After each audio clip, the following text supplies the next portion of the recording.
আমার প্রিয় সাংবাদিক ভাইয়েরা, আপনাদের মাধ্যমে এই কথা আমরা আবারও স্পষ্ট করছি, আপনারা আমাদের এই দাবির পক্ষে, আপনারা আমাদের সাক্ষী। কারণ আপনাদের মাধ্যমে ইতিপূর্বে আমরা 3 থেকে 4 বার লিখিতভাবে তাদেরকে সাম্য, ঐক্য এবং শান্তির পক্ষে তাদেরকে আহ্বান করেছি। এমনকি আপনারা জানেন যে ঢাকা বিভাগীয় যিনি কমিশনার, ওনার বৈঠকে আমরা সরাসরি বাংলাদেশ প্রশাসনের সকল যারা দায়িত্বশীল তাদের মাধ্যমেও অপর পক্ষকে সামনে রেখে আমরা শান্তি, সম্প্রীতি এবং সমঝোতার আহ্বান করেছি।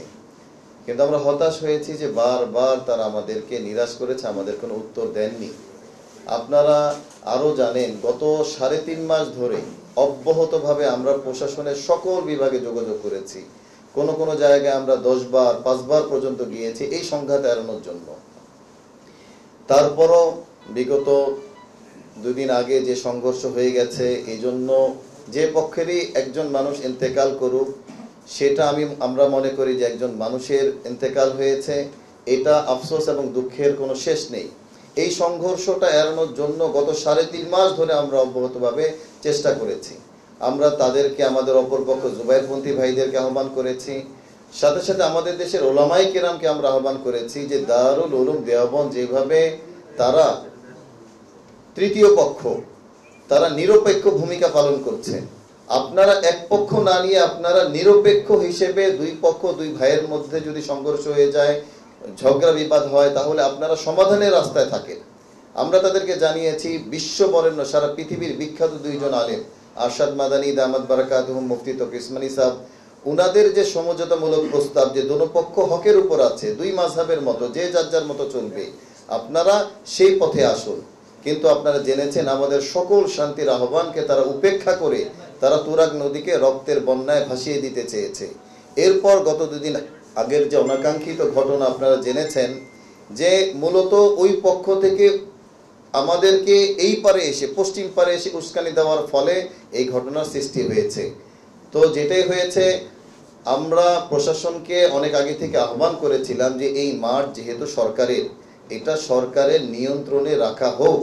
মূলত প্রশাসন যদি আগে থেকেই এই মাঠটাকে তাদের নিয়ন্ত্রণে রাখতো, আমরা মনে করি যে এই ঘটনা আজকে ঘটতো না।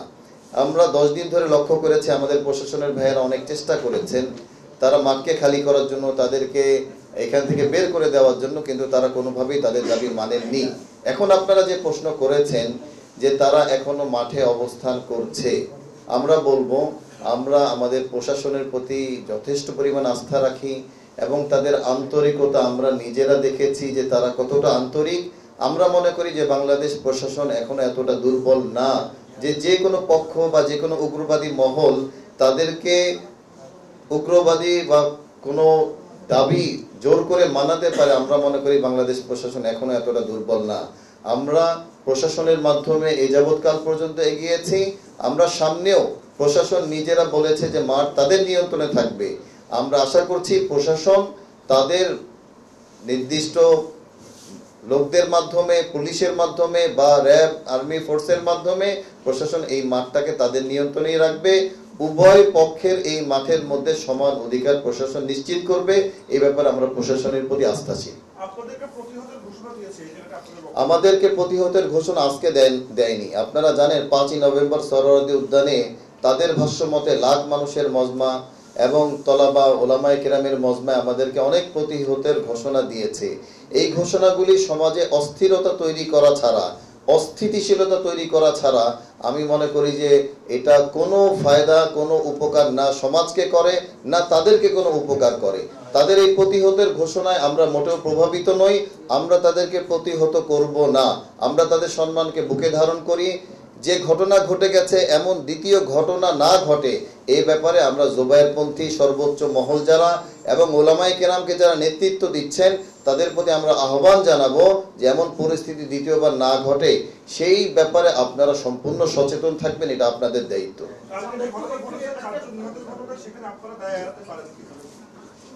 দেখুন, একটা যখন আমরা আমাদের কাজে আসছি, দেখুন আমরা তাদেরকে 2 দিন আগেও খোলা চিঠি দিয়েছি আপনাদের মাধ্যমে, আপনাদের প্রায় সবগুলি চ্যানেলে এই খোলা চিঠি প্রকাশ পেয়েছে, যে আমরা তাদেরকে বলেছিলাম যে আমাদের এখানে লক্ষাধিক সাথী আসবে, এই মাঠে আপনারা 5 দিনের জোর করেছেন, কোন অধিকারে আপনারা আমাদেরকে এই মাঠ থেকে বঞ্চিত করবেন? আমাদের এই লাখ মজমা নিয়ে দিয়াবাড়ির মতো একটা ইম্পর্টেন্ট জায়গায়, আবাসিক জায়গার মধ্যে জোর করে মানুষকে ভোগান্তির মধ্যে ফেলে দেওয়া, এটা তো কোনো তবলিগের কর্মীর কাজ হতে পারে না। আমরা খোলা চিঠির মাধ্যমে জানিয়েছি, এরপরও যদি কোনো ঘটনা সৃষ্টি হয় তাহলে এর সম্পূর্ণ দায়ভার মাওলানা জুবায়ের সাহেব এবং তাদের অনুসারী যারা আছে, পরামর্শ দাতা যারা আছে এবং উলামায়ে কেরামের মধ্যে যারা উস্কানি দিয়েছেন, রক্তের বন্যা বইয়ে দিবে। আপনাদের মাধ্যমে আমরা এই চ্যালেঞ্জ করছি, আমাদের পক্ষ থেকে এরকম উস্কানিমূলক, উগ্রতাপূর্ণ একটা বক্তব্য যদি আপনারা দেখাতে পারেন, আমি আশা করছি আমাদের পক্ষ থেকে এরকম একটা বক্তব্য আপনারা দেখাতে পারবেন না। যারা এই সমস্ত বক্তব্য দিয়েছে, আমি মনে করি আমাদের পক্ষের হোক আর ওই পক্ষের হোক, আমরা স্পষ্ট করেছি যে পক্ষেরই কোনো দুর্ঘটনা ঘটবে এটা সম্পূর্ণ দায়ভার তাদেরকেই নিতে হবে।